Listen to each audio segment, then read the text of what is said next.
विद्यार्थी मित्रांनो, आज आपण ज्या पाठाचा अभ्यास करणार आहोत तो आहे इनहेरिटन्स अँड व्हेरिएशन, पाठ क्रमांक 3. यात काही गोष्टी आपल्याला ज्या मागेही आपण अभ्यासलेल्या आहेत त्या पुन्हा एकदा आठवायच्या आहेत आणि ते प्रश्न जे आहेत ते सोडवण्याचा प्रयत्न करावायचा आहे. Is there a similarity between the parents and offsprings, म्हणजेच पालक आणि त्यांची अपत्य म्हणजे त्यांची मुलं यांच्यामध्ये सारखेपणा असतो का?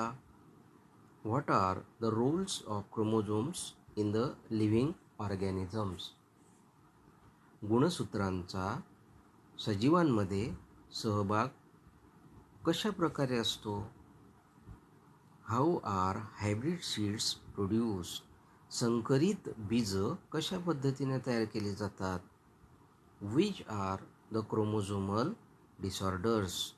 गुणसूत्रांच्या माध्यमातून काही विकार जे आहेत ते कशा पद्धतीने तयार होतात किंवा कोणते ते असतात याचाही अभ्यास आपण मागेही काही प्रमाणात केलेला आहे.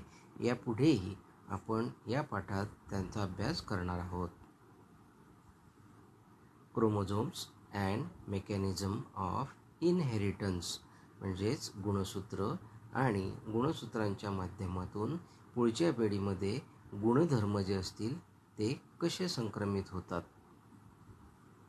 The transmission of genetic information from generation to generation is known as heredity or inheritance. एका पिढीतून पुढच्या पिढीत गुणधर्मांचं संक्रमण म्हणजेच गुणधर्म एका पिढीतून पुढच्या पिढीमध्ये जाणं या प्रक्रियेला हेरिडिटी किंवा इनहेरिटन्स असं म्हटलं जातं. The mechanism of inheritance was successfully investigated before chromosomes and had been observed or genes were known. Genes आणि गुणसूत्र यांचा शोध लागण्याच्या अगोदर या पद्धतीने गुणसूत्रांच्या माध्यमातून तयार झालेले गुणधर्म जे आहेत ते संक्रमित होतात याचा अगोदर शोध लागला. Gregor Mendel, a son of a peasant farmer, was born in Moravia in 1822.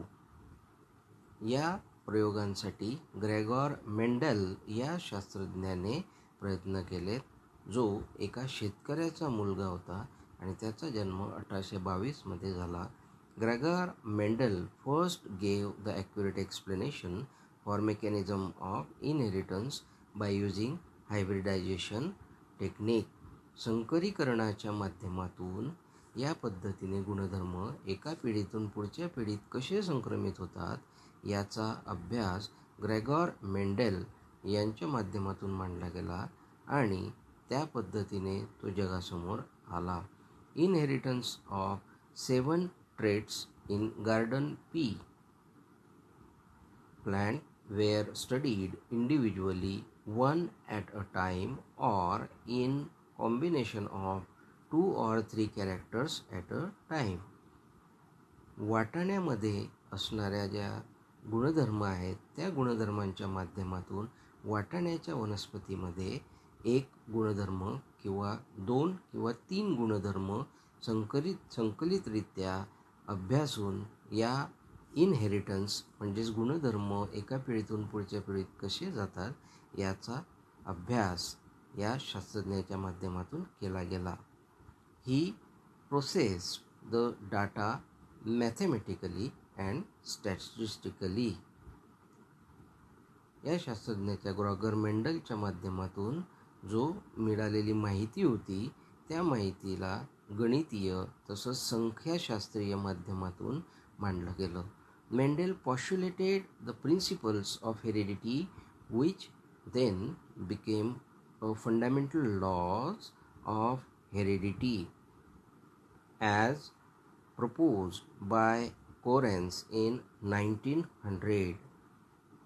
He visualized that the traits as such are not inherited physically but by something present inside the gametic cells.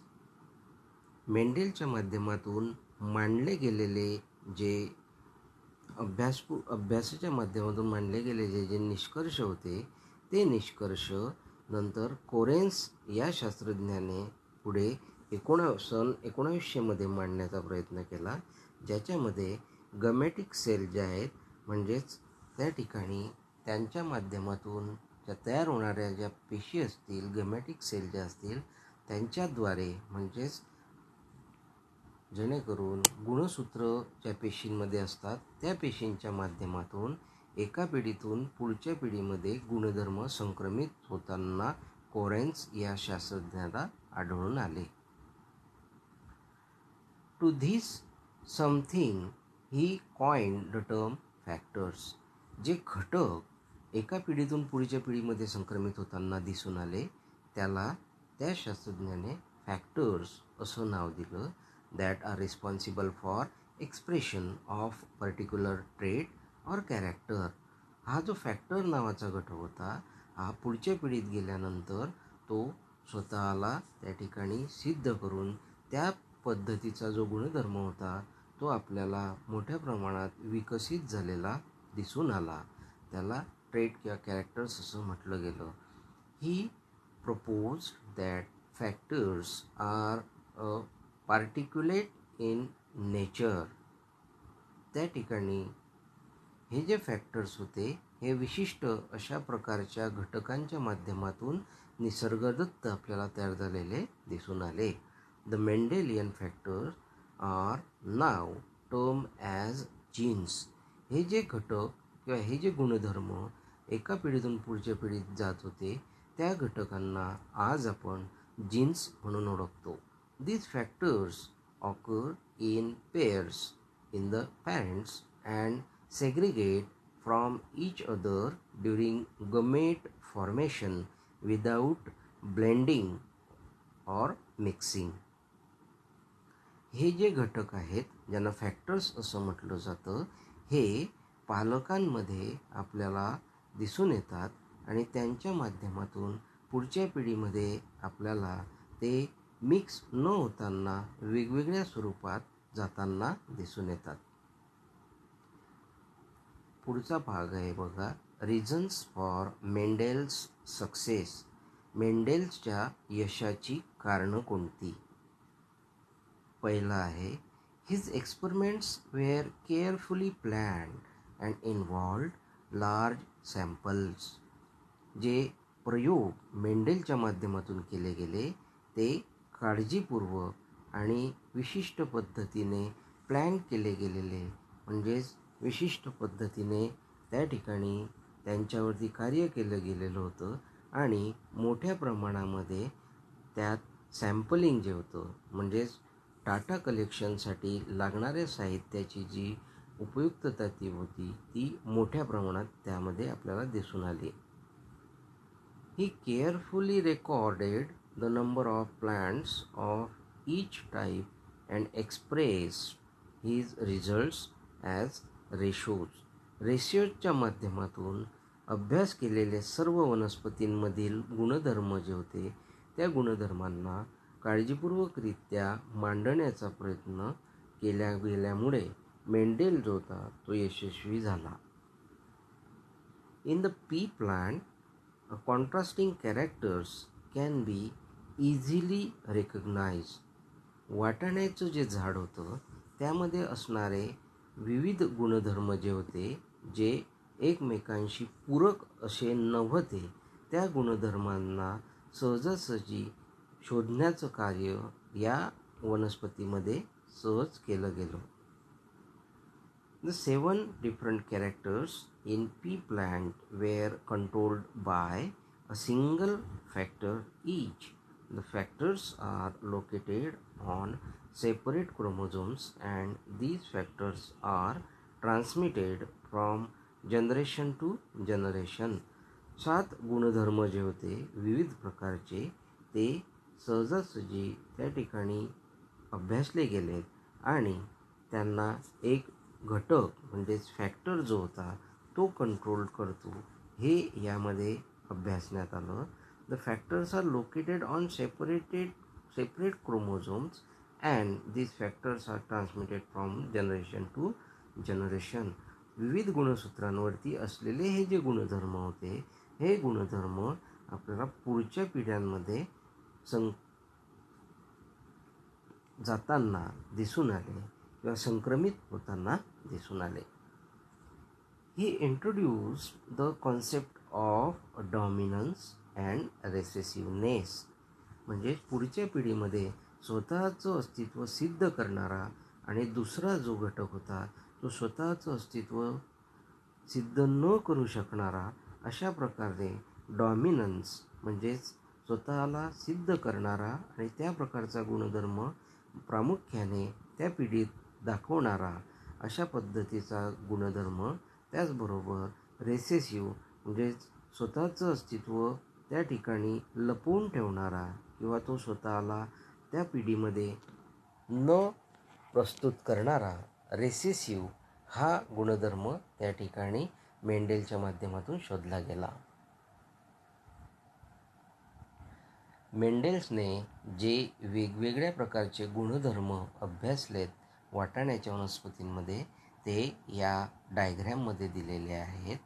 आपण dominant म्हणजेच जो त्या ठिकाणी स्वतःचं अस्तित्व पुढच्या पिढीमध्ये दाखवतो आणि रेसेसिव्ह जो स्वतःचं अस्तित्व पुढच्या पिढीमध्ये दाखवण्यास अकार्यक्षम असतो त्याचा आपण या ठिकाणी अभ्यास करणार आहोत.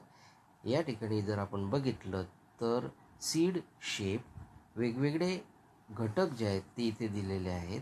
म्हणजे बीजांचा आकार, नंतर सीड कलर म्हणजे बीजांचा रंग, नंतर पॉड शेप म्हणजे जी शेंग असेल वाटाण्याची त्या वाटाण्याच्या शेंगेमधील आकार, नंतर पॉड कलर त्या शेंग जी असेल त्या शेंगमध्ये जो रंग असेल तो, फ्लावर कलर फुलांमधील रंग, फ्लावर लोकेशन फूल कोणत्या ठिकाणी त्या ठिकाणी तयार झालेलं आहे ते, आणि नंतर त्या ठिकाणी प्लांट हाईट म्हणजेच त्या वनस्पतीची उंची या घटकांच्या माध्यमातून डॉमिनंट म्हणजे स्वतःचं अस्तित्व दाखवणारा आणि रेसेसिव्ह म्हणजे स्वतःचं अस्तित्व पुढच्या पिढीमध्ये न दाखवू शकणारा असे घटक इथे दिलेले आहेत. Round seed, wrinkled seed. Round हा डॉमिनंट असणार आणि रिंकल्ड म्हणजे सुरकुत्या पडलेला जो आहे तो रेसेसिव्ह गुणधर्म आपल्याला दिसतोय. नंतर सीड कलर डॉमिनंटमध्ये पिवळ्या रंगाचा जो रंग दिसतोय तो डॉमिनंट दिसतोय. नंतर रेसेसिव्ह जो आहे हा ग्रीन कलर आपल्याला दिसतोय. पॉड शेप जर आपण बघितला तर डॉमिनंट जो असेल तो प्लेन आणि रेसेसिव्ह जर आपण बघितला तर त्यामध्ये या पॉडमध्ये म्हणजेच त्या वाटाण्याच्या शेंगमध्ये आपल्याला विशिष्ट प्रकारचं बाहेरचं जे आवरण आहे त्यात खाचा पडलेल्या दिसत आहेत. पॉड कलर डॉमिनंट जर बघितला तर हिरव्या रंगामध्ये हा रंग जो आहे हा आपल्याला स्वतःचं अस्तित्व पुढच्या पिढीमध्ये एक्सप्रेस करताना म्हणजेच अस्तित्व दाखवताना दिसतो. तर रेसेसिव्ह म्हणजे स्वतःचं अस्तित्व न दाखवू शकणारा किंवा तो स्वतः सप्रेस होणारा पिवळा रंग आपल्याला त्या ठिकाणी दिसतो आहे.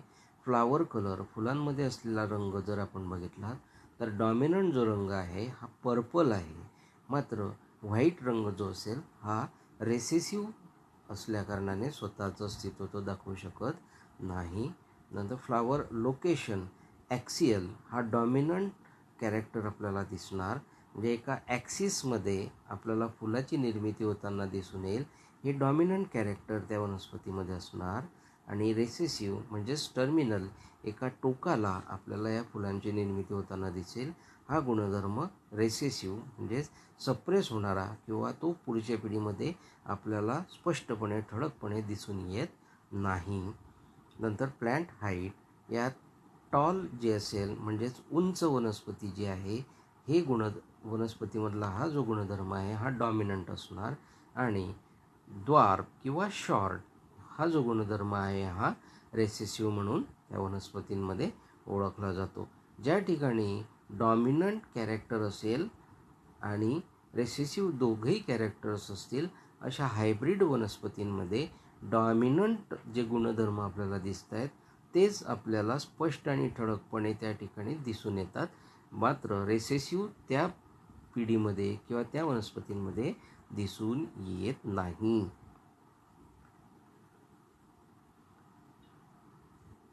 आता पुढे आपण बघणार आहोत जेनेटिक टर्मिनॉलॉजी. या पाठामध्ये ज्या काही व्याख्या आहेत त्यांचा अभ्यास आपण करणार आहोत. Character. It is a specific feature of an organism. Height of stem. वनस्पतींमध्ये एक विशिष्ट प्रकारचा जो गुणधर्म असेल त्या गुणधर्माला कॅरेक्टर असं म्हटलं जातं. उदाहरणार्थ हाईट ऑफ स्टेम, खोडाची उंची. दुसरी व्याख्या आहे बघा, trait. An inherited character and it's a detectable variant is called as trait. म्हणजेच एखादा गुणधर्म जो संक्रमित झालेला असेल आणि त्या ठिकाणी त्या गुणधर्माशी पूरक नसलेला एक दुसरा गुणधर्म ज्या वेळेला वनस्पतींमध्ये दिसतो त्याला ट्रेट असं म्हटलं जातं. उदाहरणार्थ टॉल ऑर ड्वार्फ म्हणजेच उंच किंवा ड्वार्फ म्हणजेच ठेंगणी अशा प्रकारचा हा एक गुणधर्म असणार. पुढचा भाग factor. It is a unit of heredity, a particle present in the organism which is responsible for the inheritance and expression of characters. Factor is passed from one generation to next through gametes. Factor determines a genetical, means biological characters of an organism. हे एक परिमाण आहे जे एका पिढीतून पुढच्या पिढीमध्ये गुणधर्मांचं संक्रमण जे असेल किंवा गुणधर्म जे असतील ते एका पिढीतून पुढच्या पिढीमध्ये आपल्याला गेलेले दिसून येतात आणि त्या पिढीत आपल्याला ते गुणधर्म स्पष्ट आणि ठळकपणे त्या वनस्पतींमध्ये विकसित झालेले दिसून येतात. Factor determines a genetical character of an organism. हा जो घटक असेल हा घटक जैविकदृष्ट्या जनुकीयदृष्ट्या काही गुणधर्म जे आहेत ते गुणधर्म त्या वनस्पतींमध्ये नैसर्गिकरित्या आपल्याला दाखवताना दिसून येतो. पुढचा भाग आहे gene. It is a particular segment of DNA which is responsible for the inheritance and expression of that character. हा DNA म्हणजेच डिऑक्सिरायबोज न्यूक्लिक ॲसिड जे आपण यापूर्वी अभ्यासलेलं आहे याचा एक विशिष्ट असा सेगमेंट म्हणजे खंड किंवा एक छोटासा भाग आहे जो काही गुणधर्म जे आहेत ते गुणधर्म पुढच्या पिढीमध्ये संक्रमित झाल्यानंतर त्या पिढीमध्ये आपल्याला ते गुणधर्म स्पष्टपणे दिसून येतात. त्या घटकांना जीन्स असं म्हटलं जातं. Alleles or allelomorph. The two or more alternative forms of a given gene factor are called alleles of each other. They occupy identical loci or positions on homologous chromosomes. Allele is a short form of allelomorph. The two or more alternative forms, दोन किंवा दोनापेक्षा जास्त एकमेकांना पूरक किंवा त्या ठिकाणी विरुद्धार्थी अशा पद्धतीने घटक जे आहेत ते आपल्याला वनस्पतींमध्ये दिसून येतात जे एकाच ठिकाणी आपल्याला गुणसूत्रांच्या भागावरती दिसून येतात. म्हणजेच दे occupy identical loci or position on homologous chromosomes. Allele is short form of allelomorph. Allele म्हणजेच अलिलोमॉर्फ याचं आपला शॉर्ट फॉर्म जो आहे तो दिसून येतो. पुढचा आहे महत्त्वाचा भाग म्हणजेच dominant. It is an allele that expresses its trait even in the presence of an alternative allele, that is the heterozygous condition. In heterozygous condition only alternatively the allele that expresses in F1 is called dominant. It is an allele of a pair that makes the expression of other allele in F1 generation.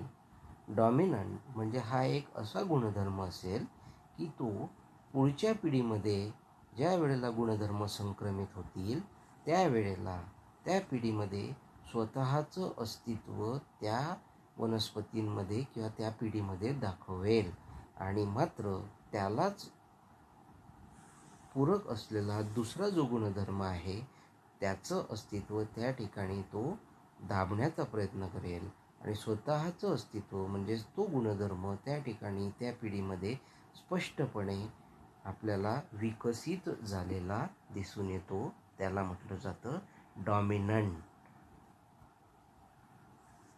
पुढचं आहे recessive.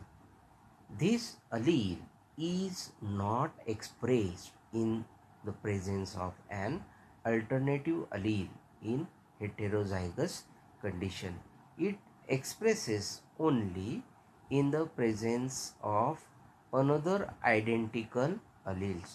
It is an allele that does not expresses in the F1 hybrid. यामध्ये अलील जे आहेत ते alleles म्हणजेच हे जे गुणधर्म आहेत हे गुणधर्म पुढच्या पिढीत संक्रमित झाल्यानंतर त्या ठिकाणी जर डॉमिनंट जीन जर किंवा डॉमिनंट अशा प्रकारचे गुणधर्म असतील, स्वतःला सिद्ध करणारे गुणधर्म असतील, तर रेसेसिव्ह हे गुणधर्म जे आहेत ते स्वतःला त्या ठिकाणी सिद्ध करू शकत नाही. त्या ठिकाणी जर दोघंही रेसेसिव्ह अशा प्रकारचे गुणधर्म असतील तर मात्र ते आपल्याला पुढच्या पिढीमध्ये स्पष्टपणे एक्सप्रेस होताना दिसून येतात. Phenotype. The external appearance of an individual for any trait is called phenotype for that trait. बाह्य भागामध्ये एखाद्या इंडिव्हिज्युअलमध्ये जे गुणधर्म आपल्याला स्पष्ट बाह्य भागात दिसून येत असतील त्याला फेनोटाइप असं म्हटलं जातं. It is observable and is determined by different combinations of alleles. हे सहजरित्या आपल्याला ऑब्झर्व करता येतात किंवा निरीक्षणाच्या माध्यमातून ते आपल्याला लक्षात येतात. एक्झाम्पल, इन पी वाटाण्याच्या झाडामध्ये for the height of stem or plant tall and dwarf are the two phenotypes. Tall is determined by capital T or capital T small t and dwarf by small t. आता वाटाण्याच्या झाडामध्ये जर आपण बघितलं तर उंची जी असेल झाडाची ती आपल्याला सहज डोळ्यातून निरीक्षणाच्या माध्यमातून आपल्याला लक्षात येते. काही वनस्पती उंच असतील तर काही वनस्पती या ठेंगण्या असतील. आता उंच वनस्पती ज्या आहेत त्या टॉल म्हणून ओळखल्या जाणार आणि उंचीने कमी वनस्पती ज्या आहेत त्यांना आपण ड्वार्फ प्लांट असं म्हणणार.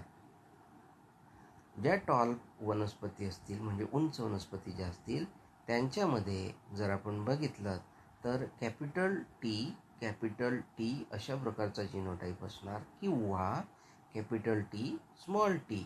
यामध्ये एक कॅपिटल टी जो आहे तो डॉमिनंट असल्याकारणाने स्मॉल टी जो आहे हा इथे आपल्याला एक्सप्रेस झालेला दिसून येणार नाही. मात्र ड्वार्फ प्लॅन्ट जे आहे त्या प्लॅन्टमध्ये दोघंही टी जे आहेत ते स्मॉल टी आपल्याला दिसून येतात, जेणेकरून त्या वनस्पतीमध्ये तो गुणधर्म आपल्याला दिसून येणार. Genotype, genetic constitution or genetic makeup of an organism with respect to a particular trait.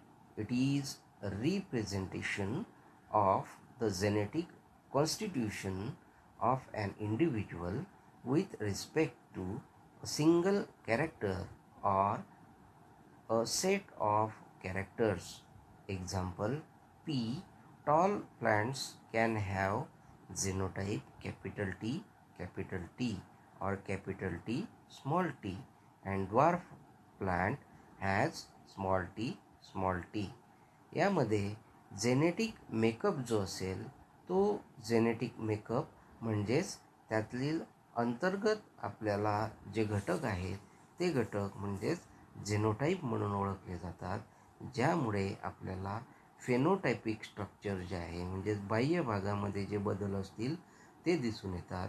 यामध्ये जर आपण बघितलं तर त्यात कॅपिटल टी हा जो डॉमिनंट भाग असेल, यामुळे त्या वनस्पतींमध्ये उंच वाढण्याचा गुणधर्म जो आहे तो विकसित झालेला असेल. त्याचबरोबर काही उंच वनस्पतींमध्ये ज्या हायब्रीड म्हणून ओळखल्या जातात, त्यांच्यामध्ये एक कॅपिटल टी हा डॉमिनंट आहे आणि दुसरा जो आहे स्मॉल टी हा रेसेसिव्ह म्हणजे स्वतःचंच अस्तित्व पुढच्या पिढीत सिद्ध न करू शकणारा आहे.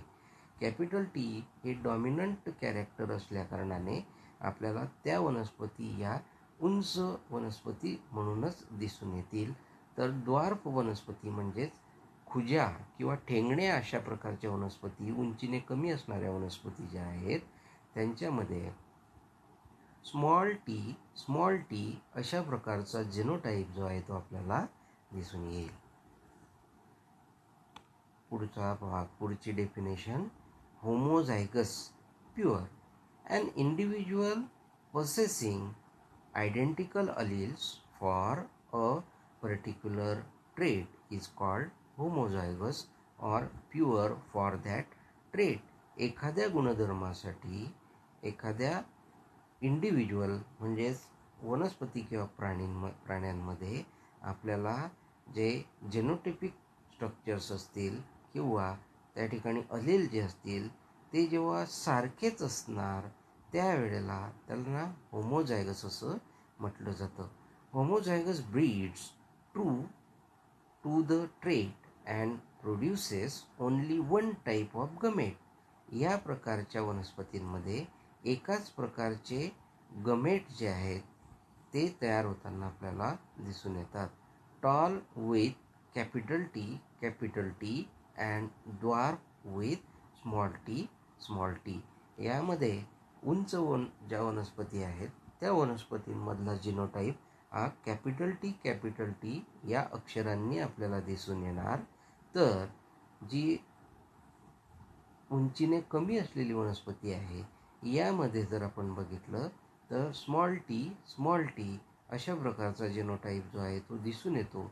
या वनस्पती प्युअर फॉर्ममध्ये आपल्याला दिसतात, म्हणजे यामध्ये कोणत्याही प्रकारचं संकरीकरण किंवा मिक्सिंग जे आहे ते दिसून येत नाही. कॅपिटल टी स्मॉल टी हा घटक होमोझायगस प्लांटमध्ये आपल्याला दिसून येत नाही. पुढचा भाग आहे बघा, heterozygous, an individual possessing a contrasting allele for a particular trait is called heterozygous. Heterozygous does not breed two for the trait and produces two types of gametes. Example, F1 generation hybrids, capital T small t. Heterozygous individuals is also called hybrid. संकर हा शब्द आपण बऱ्याच वेळेला ऐकलेला असेल किंवा संकरीकरण, hybridisation हा शब्द आपण या अगोदर ऐकलेला आहे. यामध्ये आपण जर बघितलं तर एखाद्या इंडिव्हिज्युअलमध्ये किंवा एखाद्या वनस्पती किंवा प्राण्यांमध्ये दोन विविध अशा प्रकारचे गुणधर्म एकत्र आलेले असतात, ज्यात एक डॉमिनंट आणि एक रिसेसिव्ह आपल्याला दिसून येतो. त्या प्रकारच्या इंडिव्हिज्युअल्सला आपण हेटेरोझायगस असं म्हणतो. म्हणजे त्यामध्ये निर्माण होणारे जे गमेट्स असतील ते गमेट्स आपल्याला मिक्स प्रकारचे दिसून येणार. या प्रकारे तयार होणाऱ्या ज्या वनस्पती आहेत यांना हायब्रिड असं म्हटलं जातं, ज्यात कॅपिटल टी आणि स्मॉल टी असे दोन जेनोटिप टाईप जे आहेत ते आपल्याला एकत्र आलेले दिसून येतात. Pure line, an individual or a group of individuals population which is homozygous or true breeding for one or more trait constitutes pure line.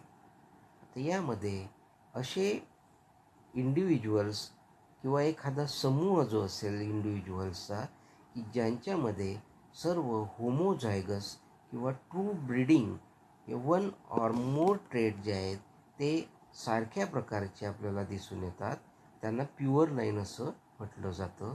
That is plant which breeds true for a particular character. It is a descended of a single homozygous parent produced after self fertilization. यामध्ये ज्या वेळेला self fertilisation म्हणजे एकाच वनस्पतींमधील किंवा त्याच फुलामध्ये आपल्याला परागीभवनाची प्रक्रिया घडून येताना दिसून येईल, त्यावेळेला त्या ठिकाणी गुणधर्म जे आहेत ते भिन्न प्रकारचे न येताना सारखेच गुणधर्म त्या वनस्पतींमध्ये दिसून येतात. यामुळे या प्रकारच्या वनस्पतींना प्युअर लाईन असं म्हटलं जातं. भिन्न प्रकारचे म्हणजे इतर दुसऱ्या वनस्पतीमधील गुणधर्म यामध्ये आलेले दिसून येत नाही. Monohybrid, it is heterozygous for one trait and is produced from a cross between two pure parents differing in a single pair of contrasting characters. Example, hybrid tall produced in a cross between pure tall and pure dwarf parent. It is heterozygous for a single pair of alleles. Monohybrid म्हणजेच heterozygous for one trait, एकाच घटकांसाठी किंवा एकाच गुणधर्माला गृहीत धरून त्या ठिकाणी ज्या वेळेला नवीन तयार होणारी वनस्पती जी असेल त्या वनस्पतीमध्ये दोन भिन्न वनस्पतींकडून आलेले गुणधर्म एकत्र होतात. मात्र आपल्याला तयार होणारे जे गुणधर्म आहेत ते गुणधर्म सारखेच दिसून येतात आणि त्या ठिकाणचा डॉमिनंट जो असेल तो एक्सप्रेस होताना दिसून येतो. F1 जनरेशन, पुढची definition F1 generation. It refers to the first filial generation. It consists of all offsprings produced from a parental cross. Alternatively, it is first generation from a given mating between pure parent having contrasting characters. ही first filial generation म्हणून ओळखली जाते. यामध्ये सर्व offsprings जे आहेत म्हणजे नव्याने तयार होणारे जे इंडिव्हिज्युअल्स असतील ते विशिष्ट पद्धतीने त्यांच्या पॅरेंटल क्रॉसच्या माध्यमातून आपल्याला तयार झालेले दिसून येतात. The first generation from the given matting between the pure parent having contrasting characters. Pure parent जे आहेत म्हणजेच त्यांच्यामध्ये पूर्णपणे आपल्याला प्युअर अशा प्रकारचे गमेट्स तयार झालेले दिसून येतात. त्या ठिकाणी त्यांच्यामध्ये ज्या वेळेला क्रॉस घडून येईल आणि त्यापासून पुढची पिढी जेव्हा जन्माला येणार ही F1 जनरेशन म्हणून ओळखली जाते. F2 generation. The second generation or progeny produced by selfing or inbreeding of F1 generation offspring is called second filial generation. Example, progeny produced from a cross between two F1 individuals, म्हणजेच पॅरेंटपासून gametes तयार होऊन त्यापासून तयार झालेली F1 जी generation असेल त्यामध्ये पुन्हा आपण जेव्हा क्रॉस घडून आणणार, म्हणजे ज्यांच्यामध्ये आपण संकरीकरणाच्या पद्धतीतून क्रॉस घडून आणणार, त्यावेळेला तयार होणारे जे इंडिव्हिज्युअल्स असतील त्यांना F2 इंडिव्हिज्युअल्स किंवा F2 जनरेशन आपण म्हणणार. उदाहरणार्थ capital T, small T, capital T, small T. Punnett square or checker board method किंवा Punnett square or checker board. It is a probability table representing different permutations and combinations of fertilization between gametes of the opposite mating types. In short, it is a diagrammatic representation of a particular cross to predict the progeny of a cross. विशिष्ट पद्धतीने डायग्रॅमॅटिक म्हणजेच आकृतीबद्धरित्या मांडणी जी असेल त्या मांडणीला Punnett square किंवा checker board असं म्हटलं जातं.